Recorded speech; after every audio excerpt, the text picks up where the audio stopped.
পৃথিবীতে সবাই কিন্তু সমান না, তারপরে অনেক সময় অনাকাঙ্ক্ষিত ঘটনা ঘটে যায়। তাই সামাজিক ও নৈতিক শিক্ষার কোনো বিকল্প নেই। আমাদের ফ্ল্যাটের আন্টি ভালোবেসে একে অপরকে দুজন বিয়ে করেছিল। সংসার জীবনে 6 বছরে কেউই তাদের ভিতরে কোনো ঝগড়া ঝামেলা দেখেনি, কিন্তু হঠাৎ করে তাদের সংসারটা একদম এলোমেলো হয়ে যায়। ঘটনা শুরু হয় 2021 সাল থেকে। সুমি আন্টি তার পাশের বিল্ডিং এর রিমা আন্টির সাথে 2021 সালে বন্ধুত্ব করে। একে অপরের বাসায় নিয়মিত যাওয়া আসা, আড্ডা সবকিছুই নরমালি চলতে থাকে। তারা দুই বান্ধবী সিদ্ধান্ত নেয় তারা সাবলেট থাকবে। তারপর যেই বলা সেই কাজ। তারা 2022 সালে সাবলেট থাকা শুরু করে। দুই বান্ধবীর ম্যাচিং জামা, ম্যাচিং জুতা, কসমেটিক্স সবকিছুই ম্যাচিং চলতো।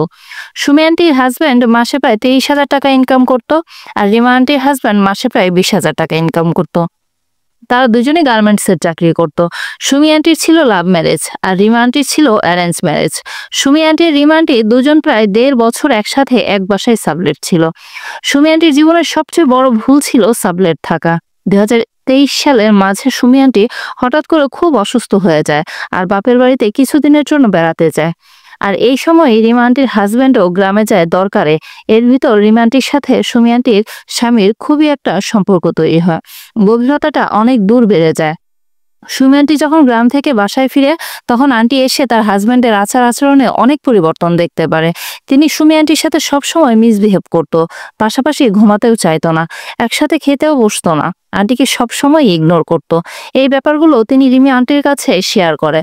কিন্তু কে জানতো এই রিমাই তার সংসার জীবনে কাল হয়ে দাঁড়াবে। এভাবে 2 মাস অতিবাহিত হওয়ার পরে সুমি আন্টি একদিন রিমাকে বলে, আমি আজ একটু ডাক্তারের কাছে যাচ্ছি, তোমার ভাইয়া যেতে পারবে না, তুমি চলো আমার সাথে। কিন্তু রিমা আন্টি নানা অজুহাত দেখায়, যেতে চায় না। রিমা আন্টির জামাই দিনে বাসায় থাকে না, আর রাতেও অনেক সময় নাইট ডিউটি থাকে। যাই হোক, সুমি আন্টি ডাক্তারের কাছে যায়।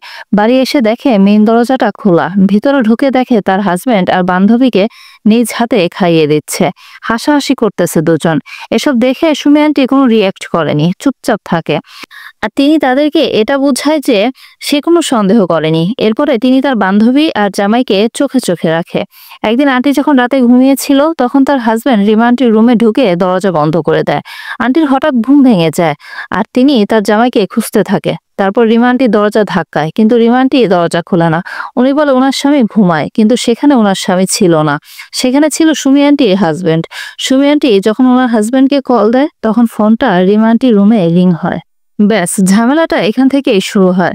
রিমা আন্টির সাথে সুমি আন্টি স্বামীর পরকীয়া ধরা পড়ে। তারপর ধীরে ধীরে আরো অনেক কাহিনী বের হয়। দ্বিতীয় পার্ট কালকে লিখবো। সুমি আন্টির কিন্তু কোনো সন্তান ছিল না, কিন্তু রিমা আন্টির 2জন ছেলে সন্তান ছিল। সুমি আন্টির হাজবেন্ড ইচ্ছে করে বাচ্চা নিতে চাইতো না।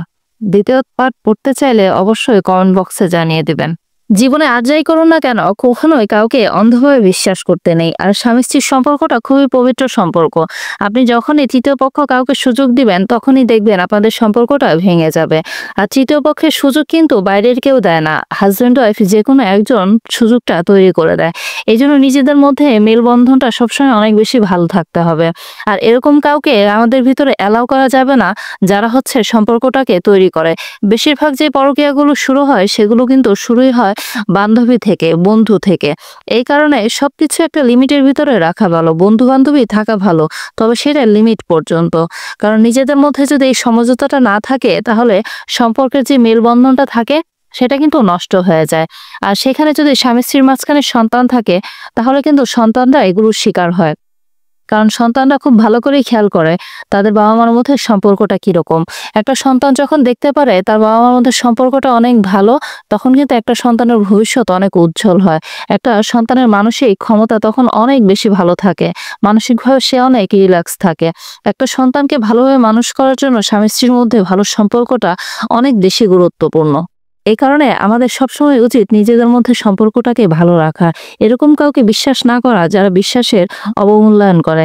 স্বামী স্ত্রী অবশ্যই সম্পর্কটা বিশ্বাসের, সেখানে যদি বিশ্বাসটা ভেঙে যায়, তখন কিন্তু সম্পর্কটা একদম ঠুনকো হয়ে যায়।